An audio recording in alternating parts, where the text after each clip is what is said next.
Sostenibilità come parola chiave e futuro come tempo di riferimento. Confservizi Veneto Friuli Venezia Giulia a confronto tra cambio di statuto e rinnovo delle cariche. La prospettiva che il nuovo indirizzo prosegua nell'ottica del miglioramento continuo di servizi che incidono in maniera determinante nella quotidianità. Oggi si chiude di fatto il mio mandato presidenziale, perché poi a settembre ci sarà il rinnovo delle cariche dove non mi ripresenterò più.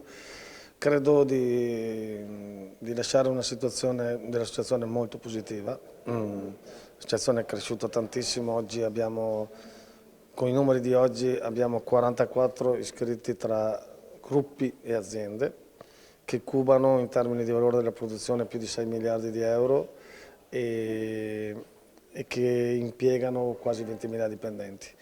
Quindi rappresentiamo una fetta rilevante del PIL sia del Veneto che del Friuli Venezia Giulia. Siamo prevalentemente presenti nel mondo dei servizi pubblici, dove serviamo più di 5 milioni di persone sia nel settore dell'acqua sia nel settore dell'igiene ambientale, della raccolta dei rifiuti, del ciclo integrato dei rifiuti. Abbiamo dei grandi player nel settore energia e praticamente copriamo quasi tutto il trasporto pubblico locale del Veneto.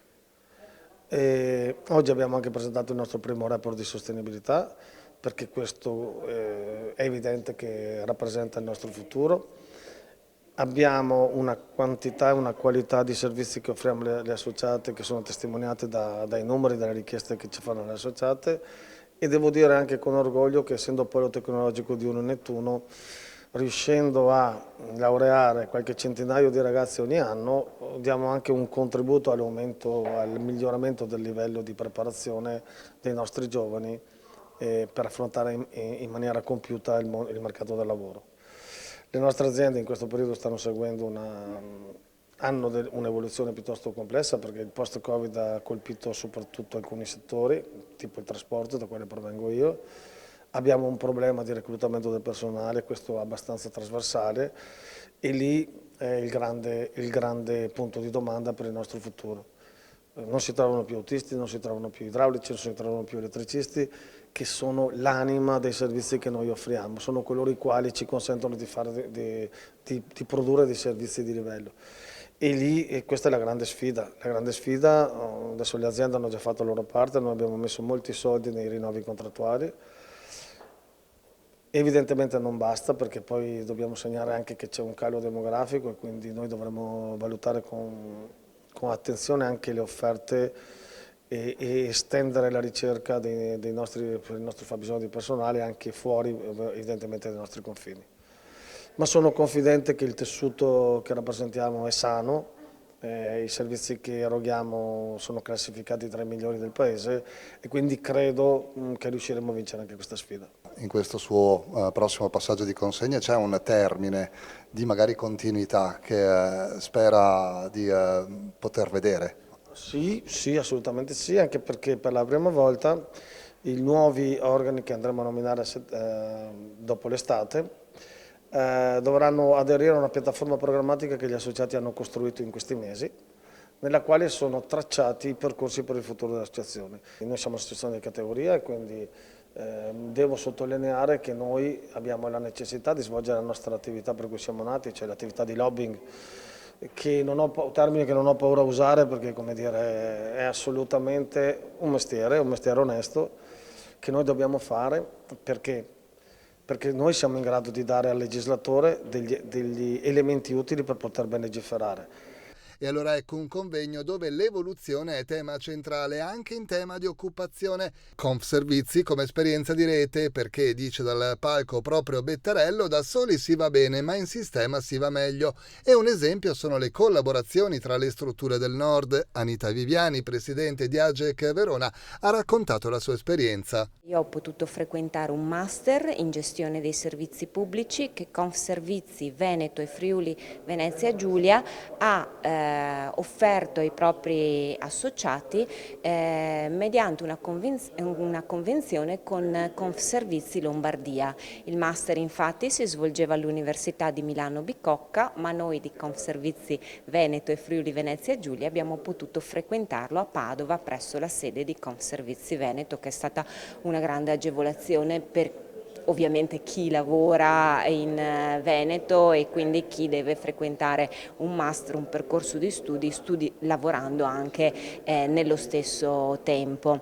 È stata un'opportunità di cui io sono molto grata e riconoscente a Confservizi Veneto e Friuli Venezia Giulia, perché si è trattato di una formazione ad alto livello, però a fianco anche a tutte le altre attività formative che invece rientrano nell'ordinario, quindi nella gestione ordinaria di Confservizi, che appunto consistono in appuntamenti settimanali anche di convegni o comunque insomma momenti di studio e di approfondimento. Sostenibilità ambientale e sociale, cambiamenti climatici, spopolamento delle aree interne e sviluppo territoriali, temi oramai strettamente connessi, eppure spesso restano disgiunti nei fatti, senza una visione capace di rigenerare davvero le aree più fragili del paese.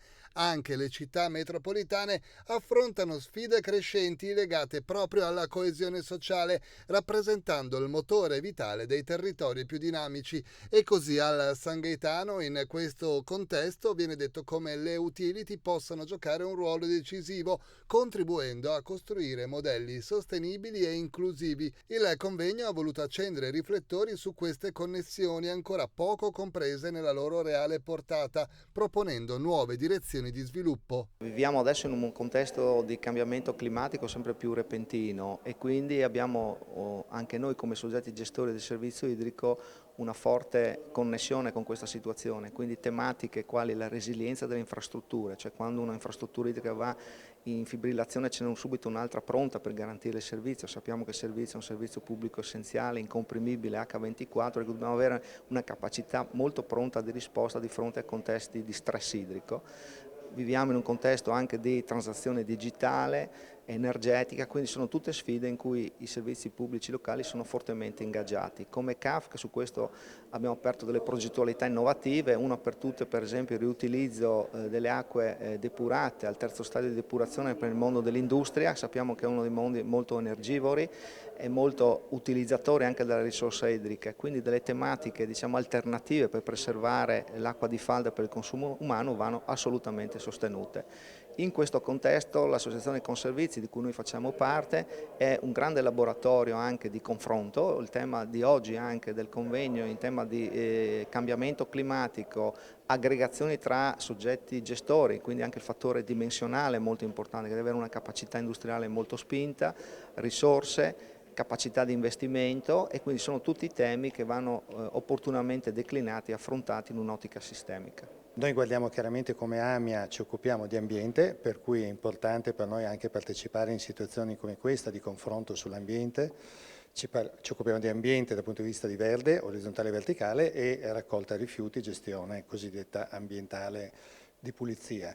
Ci sono sicuramente delle pratiche migliori della nostra. A Verona abbiamo ancora molto da fare sulla differenziata. Pensiamo che la media nazionale è nettamente al di sopra di quello che stiamo facendo a Verona, per cui siamo partiti da un 53, ufficioso abbiamo consegnato ad ARPAV 57% nel 2024, l'obiettivo è ambizioso, entro fine 2026 arrivare al 65% di differenziata. Questo vuol dire comunque tantissimo lavoro, su questo ci impegniamo per due scopi, quello del rispetto dell'ambiente, perché tutto quello che è indifferenziato va in discarica, e in secondo luogo anche per rispetto dell'economia delle famiglie, perché essere, come siamo ad oggi, ancora sotto il 65 ha un costo industriale che viene ribaltato chiaramente sulle tasse sulla popolazione. Per cui in questo senso il nostro impegno è massimo e ben vengano confronti sull'ambiente. In termini di sostenibilità dobbiamo sapere che per quanto riguarda le fonti idriche in particolare la disponibilità dell'acqua che abbiamo è in evoluzione, i consumi sono in evoluzione, le dinamiche sociali sono in evoluzione, le persone si spostano da un territorio all'altro, abbiamo ad esempio problematiche di spopolamento di aree montane e quindi noi dobbiamo essere pronti a reagire per garantire comunque un servizio efficiente e con un livello di prezzo che sia chiaramente adeguato, e dobbiamo metterci a disposizione del territorio, anche portando ad esempio questi servizi di pubblica utilità laddove magari economicamente se fossimo diciamo aziende orientate al business non sarebbe interessante, ma dobbiamo noi mantenere il presidio del territorio, perché anche quello è un valore di sostenibilità, soprattutto sociale, nel medio termine. A Padova ha presentato anche il primo report di sostenibilità che delinea il futuro del territorio,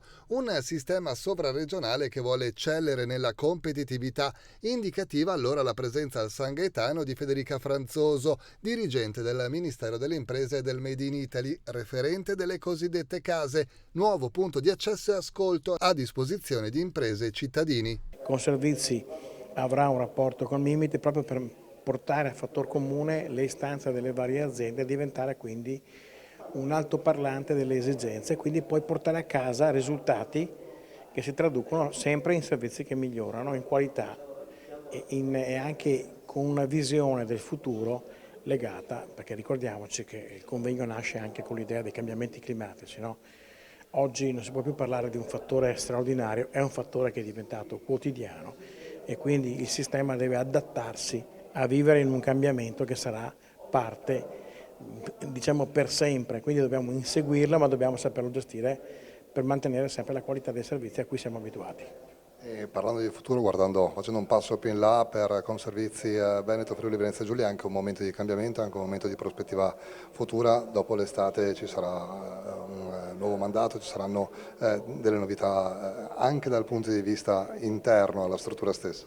Sì, noi con quest'anno si chiude il periodo del mandato di questo Consiglio e ovviamente se ne apre un altro, quindi nella fase dopo l'estate e l'inizio dell'autunno ci sarà appunto la fase dei rinnovi degli organi statutari. È un momento importante, è un momento anche dove si vede che le varie associate partecipano con un interesse. Questo per me è un grande risultato perché quello che testimonia la qualità di un'associazione è la partecipazione degli associati e quando c'è una partecipazione alta, interessante, volta a far bene, questo è un buon sintomo di una stabilità e di una volontà che l'associazione risponda a dei bisogni a cui ci eravamo poi anche preparati.